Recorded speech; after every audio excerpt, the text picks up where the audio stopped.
So I'm Luke Staley representing Clinch Academy main event of Arena Grappling 25. And one interesting fact about me is I'm a pastor. I work in full-time ministry as my 9 to 5.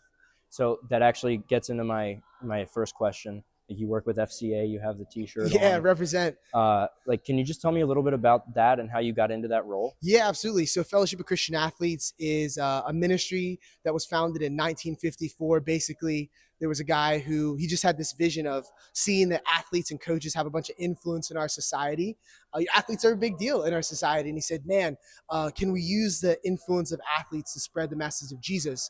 And then since 1954, God has really blessed this organization. We're in all 50 states and over 100 different countries with international missions work as well. So I met an FCA guy at college when I was playing soccer in college, and he mentored me at a really difficult part of my life.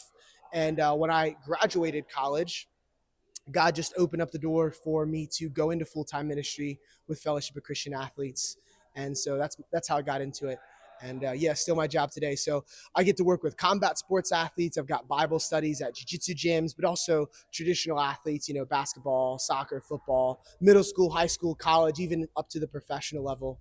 All different types of coaches and athletes. So We did just have one of our newer students over at my gym come in, and he did have an FCA shirt on. Oh, so no you guys kidding. are 100% reaching the demographic that you're after. Yeah. Where are you guys located? I'm in Henzo Gracie, PA, up in Hatfield. Okay. FCA all the way out here in Henzo Gracie, PA. Yeah, man. It was, represent. I knew I recognized the logo Nice. right off the bat. Now, you did have a pro MMA run, correct? Yeah, With a run of 2-1, I Yes, believe. sir. Yep, just 3 pro fights. What made you put the gloves down and focus on jiu-jitsu? Yeah, man. It wasn't even a focus on jiu-jitsu, I guess. My goal was to make it to the UFC. I loved MMA. I fought 7 times as an amateur, 3 times as a pro. Was pretty active.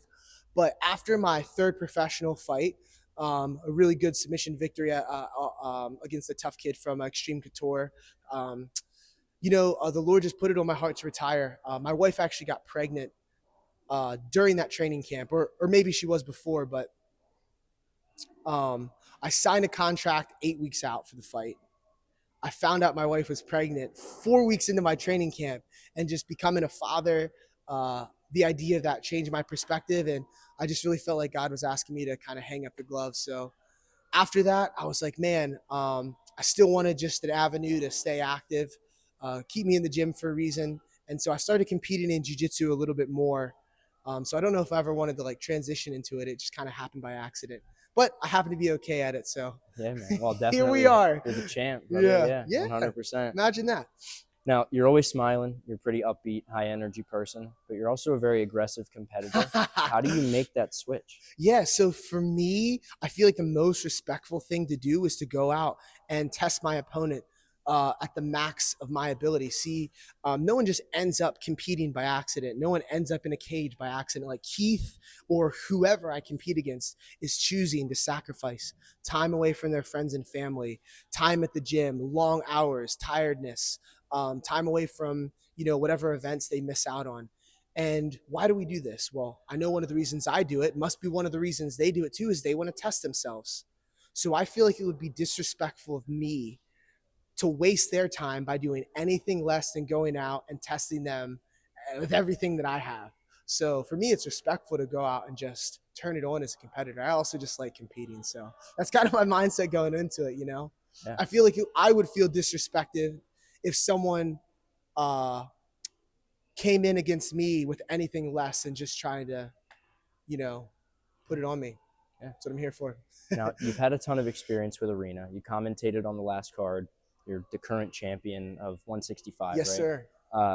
Why do you keep coming back to Arena? What makes it so attractive to you? I think one of the things that people see when they watch, the production value is so good. The commentary, the cameras, the audio, that's what attracts literally some of the best in the world, like Keith Krikorian, world-class competitions from everyone from the undercard all the way through the main event. Arena does such a good job of promoting their athletes.